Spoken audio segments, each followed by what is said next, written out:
Wamoyo Gaderu has worked out of the country most of her professional life, and since returning home, her consultancy firm has been her major source of income, from which she also pays the taxman's dues.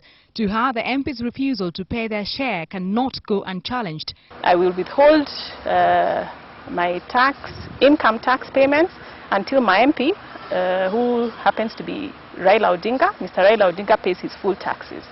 And we have to remember all our MPs have names. We know who they are, and we need to stop addressing them in a collective manner. I'm referring to my MP. Other Kenyans need to call their MPs by name. An expert on governance issues herself, Wamuyu says tax evasion is undermining development efforts in the country. Half of parliament is in government. Half of those MPs are cabinet ministers and assistant ministers who are custodians of fiscal policy.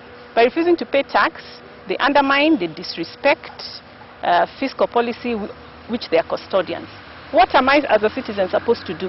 And if you think the mention of the law will deter her, you are wrong. I think the law is wise enough to understand that I'm operating in a legal manner. Okay. And I'm not going to spend that money, but I will pay it only when my MP, Mr. Raila Odinga, pays his taxes.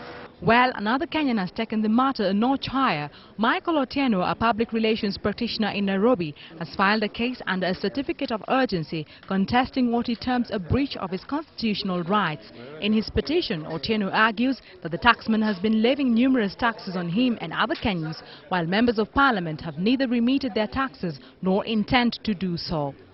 Otieno wants the Kenya Revenue Authority to be restrained from levying any taxes on his income until his case is determined. He says the privilege accorded to the constitutional office holders under Section 5 of the National Assembly Remuneration Act is not justifiable in a democratic society like Kenya, and therefore the section should be annulled.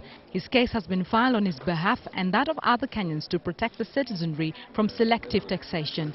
The Institute of Certified Public Accountants has also joined the new wave of professionals demanding MPs' compliance to taxation matters. In any case, there are provisions within the law that clearly outline taxable income.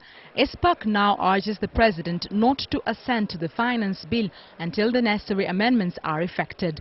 For Wamoyo, the real deal will be struck when MPs actually remit their taxes. For now, her over 500,000 shillings, which was only an installment of the total tax she had planned to pay KRA, is kept safely in a separate account, awaiting her MP's move.